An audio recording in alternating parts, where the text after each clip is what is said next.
There was a moment in history when Rome almost died. Not to another army. Not to rebellion. But to water. Rome had conquered everything. They had legions that never lost. They had generals that never retreated. They had built the most powerful military machine ever seen on land.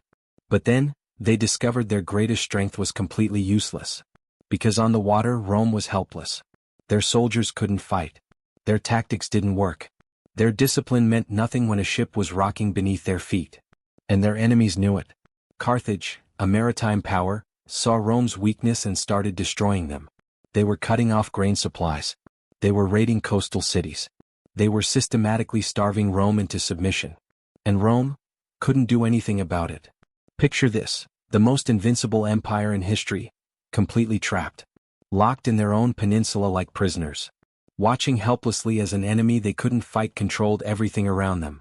But then something happened. Something that changed everything. A ship washed ashore. A single Carthaginian warship. And when Roman engineers saw that ship, they realized something extraordinary. They didn't need to become sailors. They didn't need to learn new tactics. They didn't need to spend generations at sea like the Carthaginians had. All they needed was one invention. One single device. A crude boarding ramp with a spike. That's it. And what happened next was a massacre. A complete and total annihilation of the enemy fleet. Rome went from helpless to unstoppable in a single battle.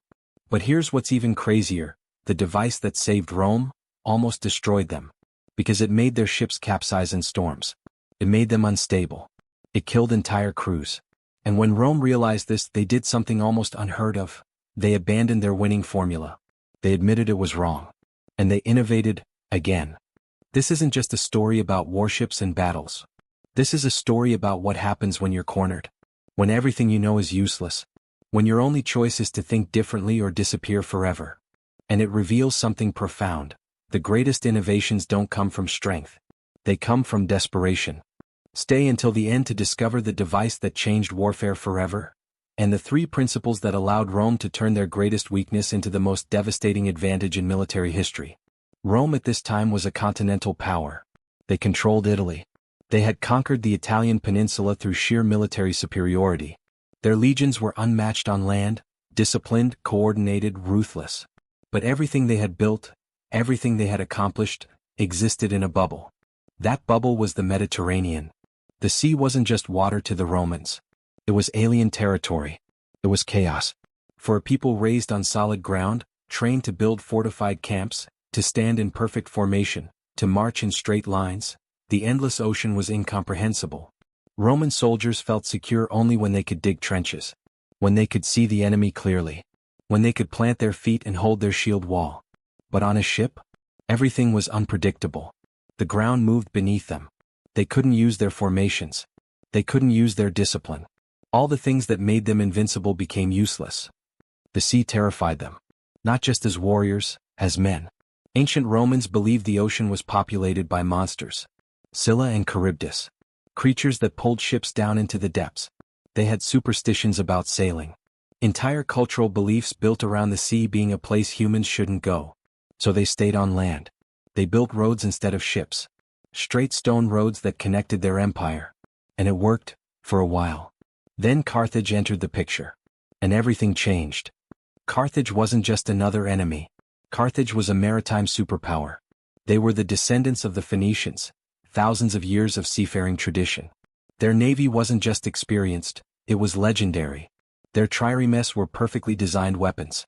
Their crews were professional sailors, not conscripted soldiers. They had spent generations perfecting the art of naval warfare. And they controlled the Mediterranean. Think about what that means. Carthage could go anywhere Rome couldn't follow. They could supply their armies by sea while Roman forces were trying to besiege them by land. They could raid Roman coastal cities whenever they wanted. They could cut off trade. They could blockade ports. They could starve Rome into submission. Rome had no defense. They had no ships. They had no sailors. They had no experience. Their entire military doctrine, the thing that made them unconquerable, was completely useless against an enemy that fought on water. Imagine being Rome. Imagine being the most powerful military civilization on the planet. Imagine having legions that have never lost a battle. And then imagine being completely helpless. Completely unable to protect your own coastline. Watching enemy ships raid your cities and you can't do anything about it? That's what Rome faced in 264 BC. And it was humiliating. But humiliation breeds desperation. And desperation breeds innovation. The Roman Senate faced an impossible choice. They could either accept their role as a regional land power, confined to Italy, forever limited, forever vulnerable to any maritime enemy. Or they could do the unthinkable. They could build a navy. From scratch. In the middle of a war. With no experience. No blueprints. No time. No experienced sailors. It was madness. It was suicide. It was impossible. But Rome chose impossible. And that choice would change the course of human history. But Rome chose impossible. And that choice would change the course of human history. Now, here's where the story gets wild. Because what happened next wasn't just military genius. It was something that had never been done before. The war came quickly.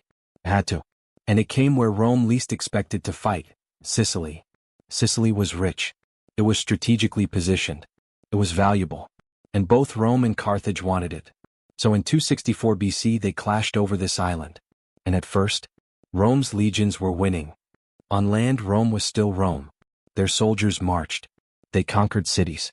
They pushed back Carthaginian garrisons one by one.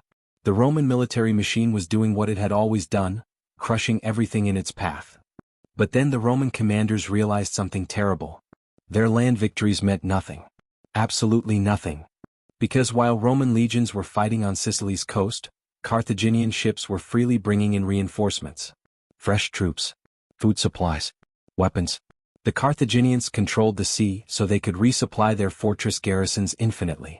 Rome could besiege a city for weeks, but Carthage would just send more soldiers by ship.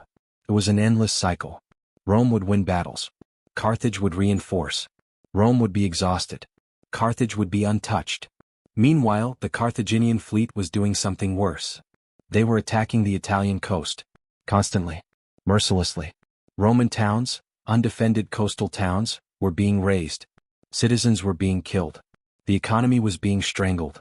And Rome couldn't do anything about it because they had no navy. The Roman military was powerless. And powerful Rome doesn't accept powerlessness. That's when it hit them.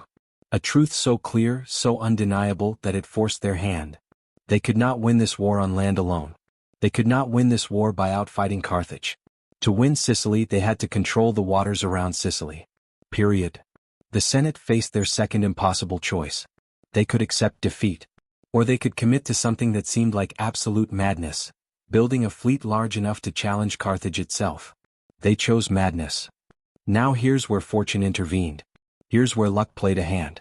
Because something happened that would have seemed impossible to predict. During a naval skirmish off the Italian coast, a storm hit.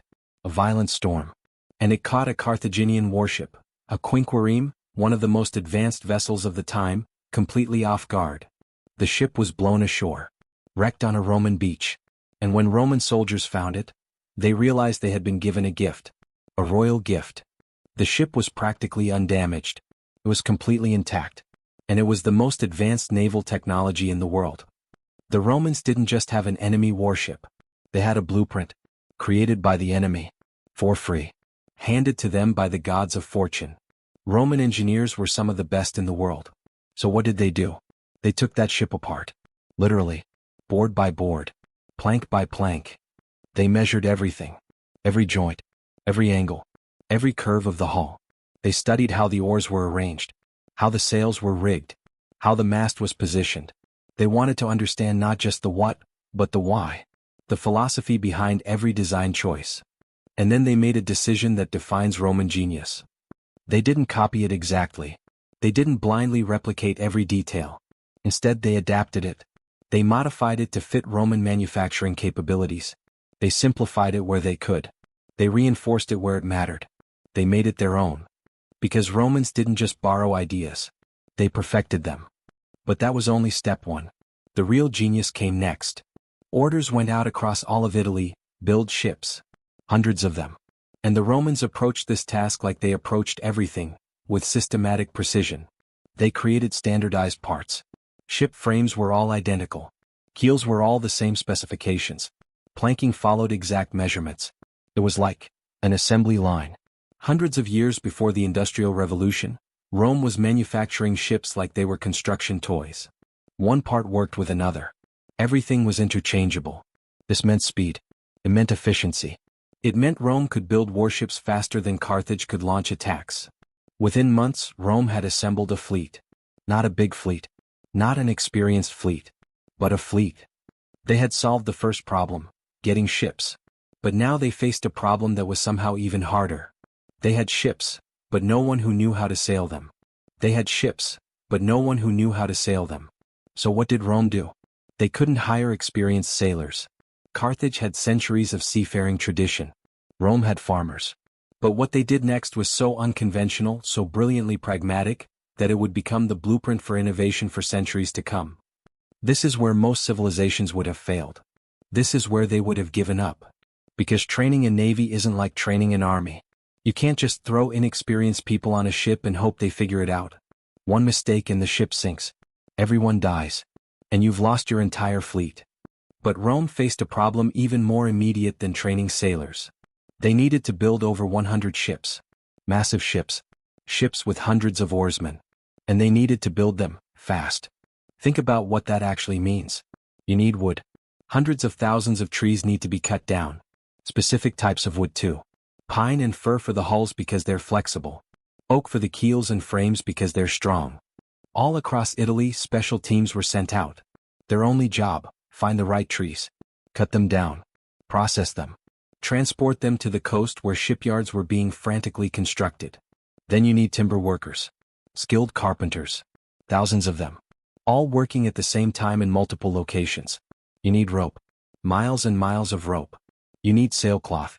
Hundreds of square meters of it. You need anchors. Pulleys. Thousands of oars. And you need to coordinate all of this. To manage all of this. To make sure nothing is wasted and everything arrives exactly when it's needed. This wasn't just building ships. This was mobilizing an entire nation. Every resource of the Roman Republic was focused on one goal: create a fleet. And Rome did something revolutionary. They took the concept of standardization to an extreme that wouldn't be seen again until factories in the Industrial Revolution. They divided the work. Some workers made keels. Just keels. All day. Every day. They became experts at making identical keels. Other workers made frames. Just frames. Others specialized in planking. Everyone did one thing and they did it perfectly. Keels came off production. Frames came off production. Planks came off production. And then they were assembled. Like a puzzle. Like a construction set. Every piece fit with every other piece because they were all standardized. All identical. All measured to exact specifications. This was genius. Pure organizational genius. It meant speed. It meant quality control. It meant efficiency at a scale Rome had never attempted before. And the result? In just 2 months, Rome had assembled a fleet of over 100 quinqueremes and 20 triremes. Over 100 warships. Built from scratch. In 2 months. That figure seems impossible. But it wasn't impossible. It was Roman. But ships were only half the battle. Because a ship without a crew is just an empty hull. And Rome faced a problem they couldn't manufacture their way out of. How do you create experienced sailors when you don't have any? Each quinquereme needed about 300 rowers. 300 men sitting in perfect synchronization, moving their oars in unison. One person out of rhythm and the whole ship falls apart. One person panicking and everything collapses. The Carthaginians had refined this over generations. Their crews were professionals. They moved like single organisms. They could perform complex maneuvers at a moment's notice. They could turn their ships on a dime. And Rome had farmers, and soldiers, and laborers, people who had never seen the ocean before. So the Roman military did something no military had done before. They didn't train sailors at sea. They trained them on land. All along the Italian coast, wooden platforms were built. Exact replicas of ship decks. Exact replicas of rowing benches. Thousands of recruits sat on these benches, holding real oars, in the blazing sun, day after day. An officer stood above them with a hammer, or sometimes a flute, and he set the rhythm. The recruits would row, all together, again and again, dawn to dusk. Exhausting, repetitive, monotonous. But that was the point. They weren't learning technique. They were building muscle memory. They were learning synchronization. They were becoming automatons of discipline and coordination. Think about that. Rome took their greatest weakness, inexperience, and turned it into their greatest strength, discipline. Because an inexperienced rower who has practiced the exact same motion 10,000 times is more reliable than an experienced sailor who makes creative decisions. This approach solved multiple problems at once. First, it was safe. You're not risking ships in the open water with inexperienced crews. Second, it was scalable. You can train thousands of people on wooden platforms while your shipyards are still working. Third, it was effective. By the time the ships were launched, the crews weren't sailors, but they knew how to do the one thing that mattered most. They knew how to row in unison. And for what Rome had planned, that was enough. This is what separates Rome from every other civilization. They didn't try to become something they weren't. They didn't try to become expert sailors. Instead, they took what they were, disciplined, organized, controlled, and applied it to the sea. They transformed their greatest weakness into a completely different kind of advantage. Not the advantage of experience, but the advantage of perfect, mechanical coordination. Months passed. The wooden training platforms were exhausted. Thousands of recruits had practiced the same motion millions of times. Their hands were blistered. Their backs were broken. But they were synchronized. Meanwhile, in the shipyards, the last ships were being launched. The last masts were being raised. The last sails were being rigged. And then, Rome had something it had never had before. A fleet. Over 100 warships. Manned by crews who weren't skilled sailors but who knew the most important thing: how to move as one. But here's the truth that Rome understood and that made all the difference. Skill can be learned in years. Discipline can be built in months. And discipline is infinitely more powerful on a battlefield than skill. Rome had created something unprecedented. An inexperienced fleet. An undisciplined enemy would have called it pathetic. But Rome knew the truth: they had created the perfect weapon. They just didn't know it yet. But their enemy was about to find out. But before Rome could sail into battle, they needed one more thing. Something that would transform them from desperate amateurs into an unstoppable force. Something so brilliant, so brutally pragmatic, that it would rewrite the entire history of warfare. An invention so simple that no one had ever thought of it before. And yet so devastating that Carthage would never see it coming. Rome had the ships. Rome had the crews. But Rome was still missing something critical. They understood a brutal truth that their military strategists had accepted. Even with trained rowers, Rome could never outmaneuver Carthage. The Carthaginians had centuries of sailing experience. Their captains could turn their ships on a dime. Their tactics were perfected through generations of warfare. Rome couldn't win by playing Carthage's game. So they decided not to. Instead, an anonymous Roman engineer, whose name was lost to history, created something that would change warfare forever. Something so simple that its brilliance almost goes unnoticed. Something so crude that it seems barbaric. He created the corvus. The crow. Imagine a boarding bridge. Imagine a heavy wooden structure, about 11 meters long. Just over a meter wide. Solid. Reinforced. Built to withstand impact. Now imagine this bridge mounted on the bow of a Roman ship. Mounted on a vertical mast so it can rotate freely. It can point in any direction. It can swing left. It can swing right. It can point straight ahead. Complete freedom of movement. And at the far end, at the tip of this bridge, imagine a massive iron spike. A spike designed specifically to pierce through wooden deck boards. A spike shaped like a raven's beak. Cruel. Effective. Symbolic. That was the corvus. That was Rome's secret weapon. But here's what makes it genius. It wasn't designed to destroy ships. It was designed to capture them. Picture this. A Roman ship and a Carthaginian ship are approaching each other. The battle is about to begin. The Carthaginian captain is confident. He's seen Roman ships. He's seen their awkward designs. He's seen their inexperienced crews. He thinks this will be easy. But he doesn't know what's coming. The ships close the distance. Closer. Closer. The Carthaginian prepares to ram the Roman ship, their most deadly tactic. Ramming from the side. Destroying the hull. Sinking the enemy. But the Roman captain is waiting for the exact moment.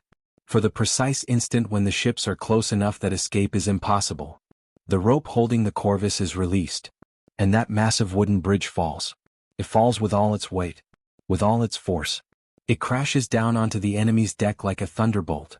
And that iron spike, that raven's beak, pierces through the wooden deck boards with the force of an avalanche. The ships lock together. Suddenly. Brutally. Irreversibly. In that single moment, everything changes. Everything the Carthaginian captain trained for becomes useless. Because maneuverability is gone. Speed is gone. The freedom to sail away is gone. The Carthaginian ship is now locked in place. Fixed. Immobilized. Attached to the Roman ship like a prisoner in chains. And the Carthaginian captain realizes something terrifying. The battle is no longer a naval battle. The battle has just become something else entirely. Because across that boarding bridge, across the Corvus, Roman legionnaires are storming. Heavily armored soldiers. Trained in close combat. Disciplined. Coordinated. Moving like a single organism. They pour onto the enemy's deck. Shield after shield. Spear after spear. They form their battle lines right there on the wooden deck of an enemy ship. They do what they've been trained to do for centuries. They fight in formation. And what was once a naval battlefield becomes a land battlefield. Floating on water, yes. But still a land battlefield. And here's why this devastates Carthage. Carthaginian crews are rowers. Mostly rowers. A few marines, yes, but the crew is primarily sailors and oarsmen. Not warriors. Not soldiers trained in hand-to-hand combat. They face Roman legionnaires. The most disciplined, most trained, most effective soldiers in the ancient world. There is no contest. There is no battle. There is only slaughter. This is Roman genius at its absolute peak. Rome didn't try to beat Carthage at naval warfare. They didn't try to become better sailors. They didn't try to outmaneuver them. Instead, they created an asymmetrical weapon. A weapon that negates the enemy's greatest strength, maneuverability, and forces the enemy to fight on Rome's terms. Carthage's advantage was experience and speed. Rome's advantage was discipline and infantry superiority. So Rome created a device that made experience and speed completely irrelevant. The Corvus didn't make Rome into better sailors. It made Rome into better sailors than it needed to be. It allowed Rome to take what they were best at, fighting on solid ground with disciplined formations, and bring it onto the sea. It was the perfect innovation. Not invented to solve a problem that had never been solved, but invented to make the old problem obsolete. Rome had built its fleet. Rome had trained its crews. And Rome had created a device that would completely transform warfare. But there was one question that would be answered only in battle. Would it actually work? Rome was about to find out. And so was Carthage. Would it actually work? Rome was about to find out. And so was Carthage. In 260 BC, off the coast of Sicily, the moment of truth arrived. The Roman fleet, inexperienced, untested, wielding their strange new weapon, faced the mighty Carthaginian navy. What happened next would echo through centuries of history. Because what occurred in that battle wasn't just a military victory. It was the proof that innovation, strategy, and thinking differently could overcome centuries of experience. 260 BC. Off the coast of Sicily, near the town of Mylae. The moment had finally arrived. The Roman fleet was ready. Over 100 ships. Crews that had trained endlessly on wooden platforms. Armed with a weapon that had never been tested. Led by Consul Gaius Duilius, a commander who understood that this battle would define Rome's future. And facing them, the Carthaginian navy. The greatest maritime force in the ancient world. Hundreds of experienced ships. Professional crews refined through generations of warfare. Captains who had never been beaten at sea. They had no idea what was coming. The Carthaginians approached with arrogance. They saw Roman ships, clumsy, heavy, poorly designed. They saw strange wooden structures mounted on the bows, the Corvus, and didn't understand their purpose. They looked at their enemy and saw inexperienced farmers playing with boats. They thought this would be easy. The battle began. Carthaginian ships moved with speed and grace. They maneuvered. They looked for openings. They prepared their ramming attacks, the tactic that had dominated naval warfare for centuries. But then something went catastrophically wrong. As soon as the Carthaginian ships came close enough for ramming, the Corvus crashed down. Again and again. The sound of spikes piercing wooden decks echoed across the water. Ships locked together. Movement became impossible. And in that moment, the Carthaginian captains realized they had made a fatal mistake. They weren't fighting sailors anymore. They were fighting soldiers. Roman legionnaires poured across the boarding bridges. Shield walls formed on the decks. Spears flashed. The disciplined formations that Rome had perfected over centuries suddenly appeared on the deck of enemy ships. The Carthaginian crews were routed. They were overwhelmed. Their superior experience in sailing meant nothing when they faced Roman infantry in hand-to-hand combat. They had never trained for this. They were sailors, not soldiers. The outcome was devastating. Rome didn't just win the battle. Rome annihilated the Carthaginian fleet. It was the first major naval victory Rome had ever achieved. And it was a complete and total triumph. Suddenly everything changed. Rome had proved something impossible. They had proved that experience wasn't everything. They had proved that innovation, organization, and discipline could overcome centuries of tradition. The corvus wasn't just a weapon. It was a symbol. A symbol that Rome could not be beaten. Not on land. Not on sea. Not anywhere. And Rome's enemies took notice. The message was clear: challenge Rome at your own peril. But Mylae was just the beginning. 4 years later, in 256 BC, Rome would demonstrate the full extent of its power. Off Cape Equinus, one of the largest naval battles in ancient history unfolded. Nearly 700 ships participated. From both sides. Approximately 300,000 men engaged in combat. It was staggering in scale. Unprecedented in scope. And Rome arranged its massive fleet in a unique tactical formation, a wedge. Difficult to encircle. Difficult to attack from the flanks. A formation that protected Roman strength while neutralizing Carthaginian advantages. The Carthaginians tried to use their superior maneuverability.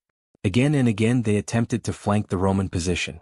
Again and again, their ships fell into the steel embrace of the corvus. The battle turned into a grand slaughter. And the outcome was decided not by brilliant maneuvering, not by superior seamanship, but by the steadfastness and discipline of Roman legionnaires. Rome's victory was complete, unconditional, total. The destruction was so thorough that it opened the way for Rome to invade North Africa itself. For the first time in history, Rome had the power to project force anywhere in the Mediterranean. These two battles, Mylae and Cape Equinus, changed the balance of power forever. Rome proved that their innovative approach worked. They proved that you don't have to become something you're not to defeat an enemy that excels at something. You can instead leverage what you are and make the enemy's strength irrelevant. Rome didn't become better sailors than Carthage. Rome became better fighters on the sea than Carthage could ever be. And that distinction changed everything. The corvus became the hallmark of the Roman fleet. It became the symbol of Roman ingenuity. Every Carthaginian captain who saw it emerge on the horizon knew what was coming. Knew that their advantage was about to be stripped away. Knew that they would be forced into close combat they couldn't win. In just these two battles, Rome had transformed itself from a desperate, fearful civilization into the dominant maritime power in the Mediterranean. From terror to mastery. From impossibility to inevitability. In less than a generation, Rome had rewritten the rules of warfare. But here's what's remarkable: this wasn't the end of Rome's story at sea. It was only the beginning. Because Rome's greatest strength wasn't the corvus. The corvus was just a tool. Rome's greatest strength was something deeper. Something more profound. It was their willingness to abandon what worked when something better came along. It was their willingness to abandon what worked when something better came along. But here's what Rome discovered: the weapon that saved them would eventually try to destroy them. Because the corvus had a fatal flaw. A flaw that would cost entire fleets. A flaw that would force Rome to make an even more difficult choice than building a navy in the first place. Rome had done the impossible. They had conquered the sea. They had transformed from terrified landlubbers into naval masters. The corvus had made them unstoppable in battle. But then something happened that no one expected. Disaster. The corvus had a problem. A structural problem that Rome's engineers hadn't fully anticipated when they designed it. It was heavy. Extremely heavy. And it was mounted on the bow, at the front of the ship. This massive weight, positioned so high and so far forward, created an imbalance. It shifted the entire center of gravity of the ship upward and toward the bow. In calm waters, in the controlled environment of coastal battles, this wasn't a problem. The corvus was stable. It was effective. It was devastating. But the Mediterranean isn't always calm. And Rome was about to learn a brutal lesson about the difference between dominating in battle and surviving on the open sea. Heavy storms began to form. Unpredictable. Violent. The kind of tempest that made ancient sailors fear the gods. And when those storms hit ships carrying the corvus, the ships became unstable. The weight of the corvus made them tip dangerously. The waves would build up. The ship would roll. The top-heavy structure would pull the vessel further and further to the side. And then the ship would capsize. Not in combat. Not in defeat. But in the peaceful, merciless grip of the ocean. Entire fleets were lost. Dozens of ships at a time. sinking in storms. Crews drowning not because of enemy action, but because of bad weather and poor design. The innovation that had saved Rome in war was killing Rome in peace. And Rome faced a moment of truth that separates great civilizations from ordinary ones. They had to admit they were wrong. This is almost unthinkable for a proud empire. Rome had just proven its genius with the Corvus. Rome had just annihilated the greatest navy in the ancient world. Rome had just transformed itself into a maritime superpower. And now Rome had to say, this strategy that worked so brilliantly is now making us weaker. This device that was our greatest advantage has become our greatest liability. Most empires cling to what worked. They cling to past victories. They keep using the same weapons, the same tactics, the same strategies because they worked before. But Rome didn't cling. Rome adapted. They abandoned the Corvus. Deliberately. Strategically. They accepted that the best solution changes as circumstances change. By the middle of the 3rd century BC, Rome had accumulated enough practical seafaring experience that they no longer needed training wheels. Their legionary sailors had become skilled professionals. Their ship captains had learned the secrets of navigation. Their naval commanders understood tactics that didn't require boarding every enemy ship. So Rome did what Rome always did when faced with a new challenge. They innovated again. They built bigger ships. They built the dicarems, ships with 10 rows of oarsmen. They built the hexers, ships with 6 rows of oarsmen. These were floating fortresses. Massive. Powerful. Stable. And these giant ships could do something the old Corvus-equipped ships couldn't. They could project power from a distance. Tall wooden battle towers were constructed on the decks. From these towers, professional archers and expert javelin throwers could rain projectiles down on enemy ships from a safe distance. Before boarding even became necessary, enemy crews were already weakened, already demoralized, already damaged. But Rome went further. They borrowed siege weapons from their land armies and mounted them on ship decks. Light ballistas, scorpions, torsion catapults. These weapons could accurately launch heavy metal arrows and stone projectiles hundreds of meters away. They could pierce the sides of enemy ships. They could kill rowers from across the water. They could disable entire vessels before close combat ever began. It was a revolutionary application of land-based weapons at sea, giving Rome firepower advantage that Carthage couldn't match. Now Rome's fleet could engage enemies at any range they chose. Long range with throwing machines. Medium range with archers. Close range with boarding parties and legionnaires. They had flexibility. They had options. They had a multi-level combat strategy that worked in any situation. Roman admirals commanding massive fleets learned to use various tactical formations. They skillfully maneuvered squadrons. They coordinated the complex actions of hundreds of ships with precision and discipline. They creatively adopted the best proven elements of centuries of naval tactics from the Greeks and Carthaginians. But they organically added their own unique tactics based on Roman power and the iron discipline of the legions. This synthesis created something invincible. Ships became more specialized and diverse. Heavy ships of the line for major battles. Light fast liberns, maneuverable ships with 2 rows of oars, for reconnaissance and patrol. Fast. Every ship had a purpose. Every class of vessel solved a different problem. The Roman Navy had evolved from a primitive, simple tool designed for one specific purpose, boarding enemy ships, into a complex, multifunctional, flexible military machine with countless capabilities. It was now fully capable of accomplishing a vast array of strategic tasks, large-scale naval battles, prolonged blockades of enemy ports, systematic combat against piracy on trade routes. And this is what separates Rome from civilizations that rise and fall. Rome never rested on its laurels. Rome never became complacent about past victories. Rome constantly learned. Rome flexibly adapted. Rome methodically improved its technology, weapons, and tactics. The Corvus wasn't abandoned because it was weak. It was abandoned because Rome had become strong enough not to need it anymore. That distinction matters. That mindset matters. That willingness to let go of what worked in order to embrace what works better. That is the characteristic that made Rome virtually invincible for centuries. Rome finally and irrevocably became the undisputed master of all the seas of the Mediterranean. And no one would ever challenge Roman dominance on the water again. And no one would ever challenge Roman dominance on the water again.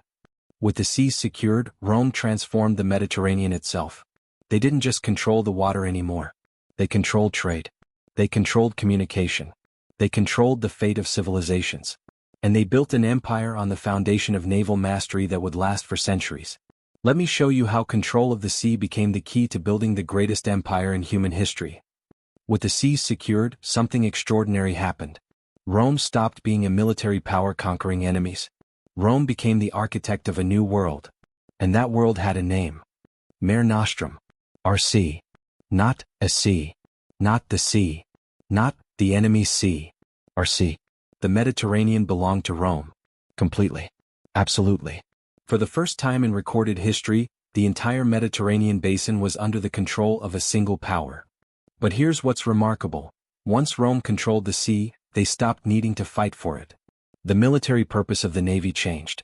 It was no longer primarily about winning battles against Carthage or other maritime powers. It was about something far more important: maintaining order, protecting trade, enabling commerce, building civilization. The fleet became Rome's tool not for conquest but for governance. Because Rome faced a constant, pressing need that would define the entire empire: food. Rome's population was massive. Millions of people living in the capital.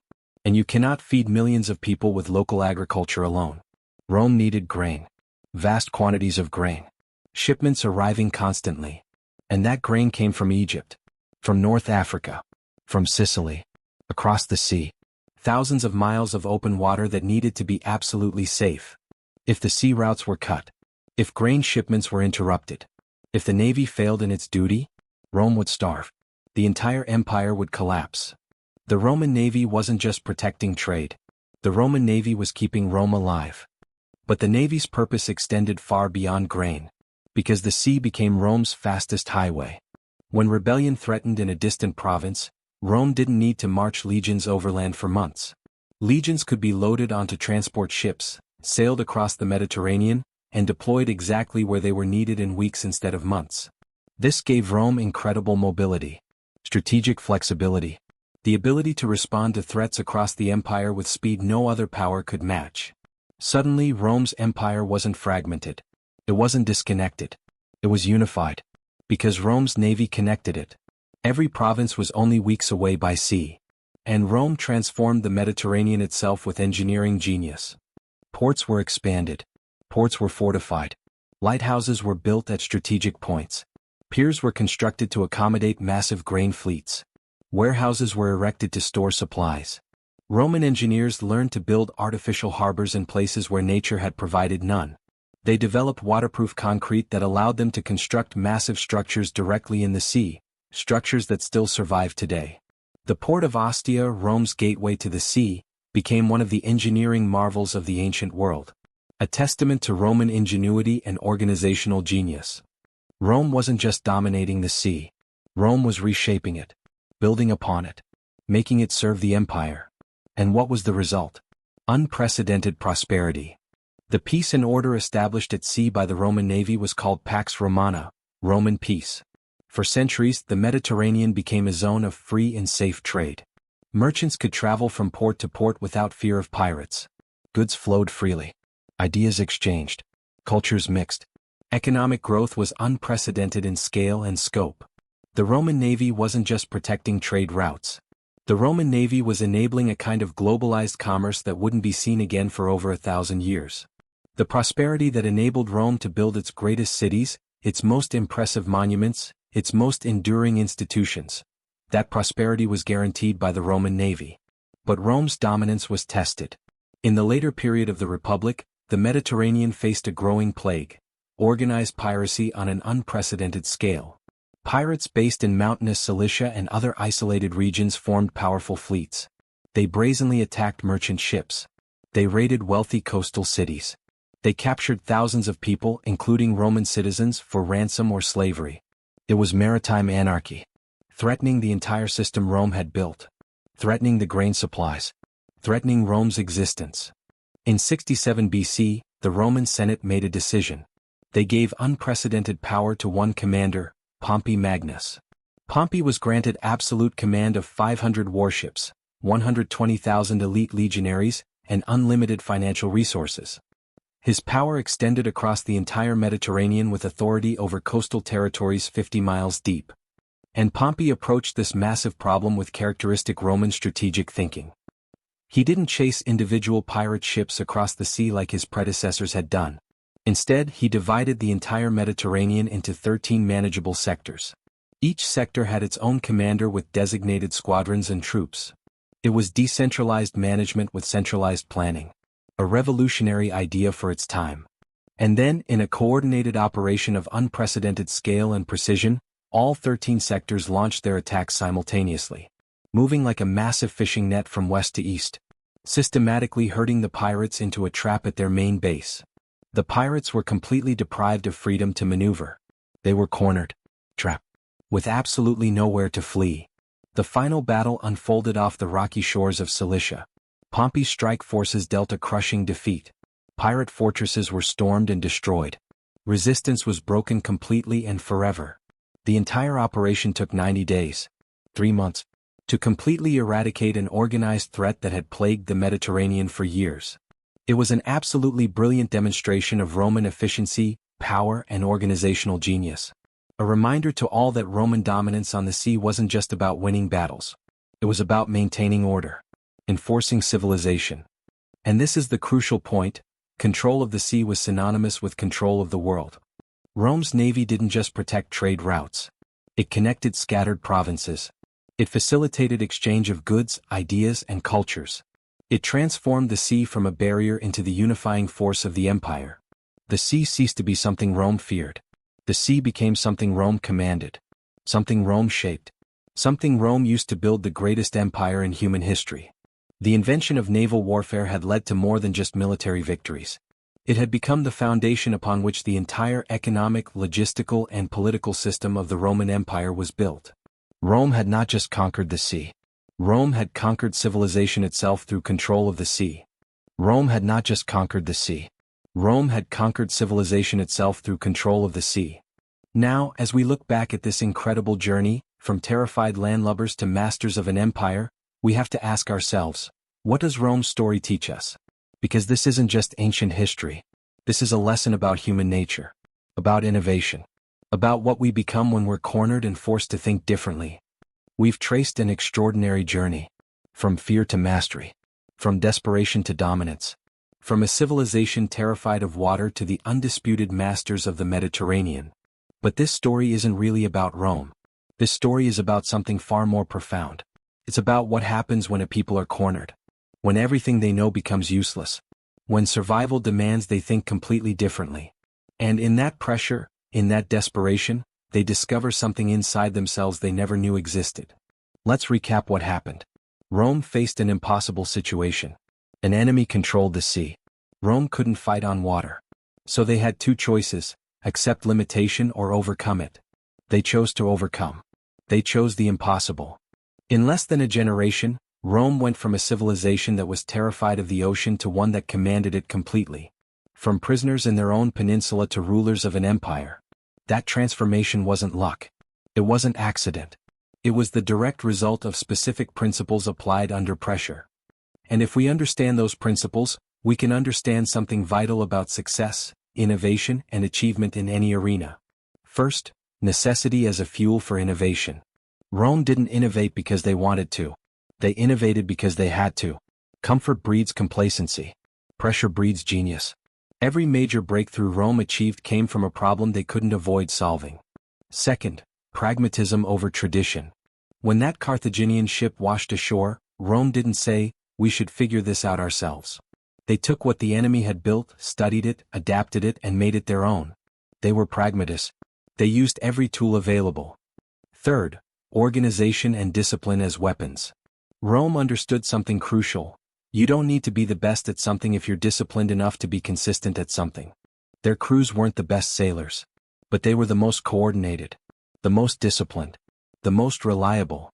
Fourth, strategic thinking over brute force. The Corvus wasn't about building a better ship. It was about not playing the enemy's game. It was about asking, how do we force the enemy to fight on our terms? Not, how do we become better at what they're best at?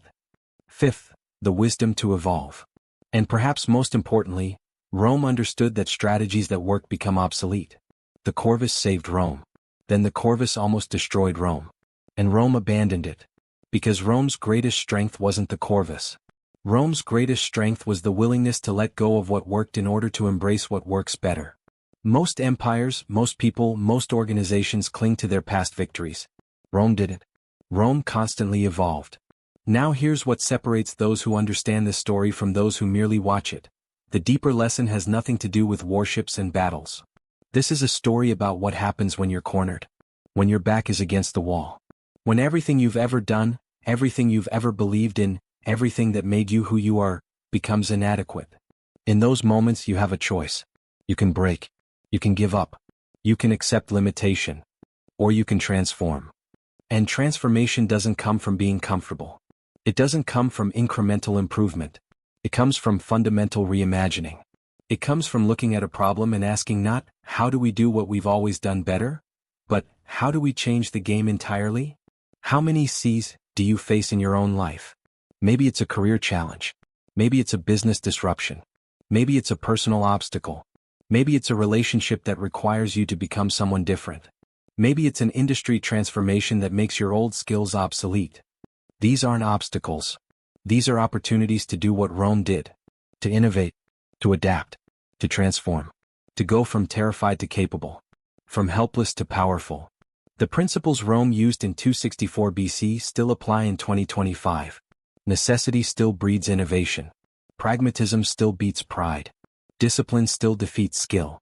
Strategy still overcomes brute force. And wisdom, the knowledge of when to hold on and when to let go, still separates the extraordinary from the ordinary. We began this story with a paradox.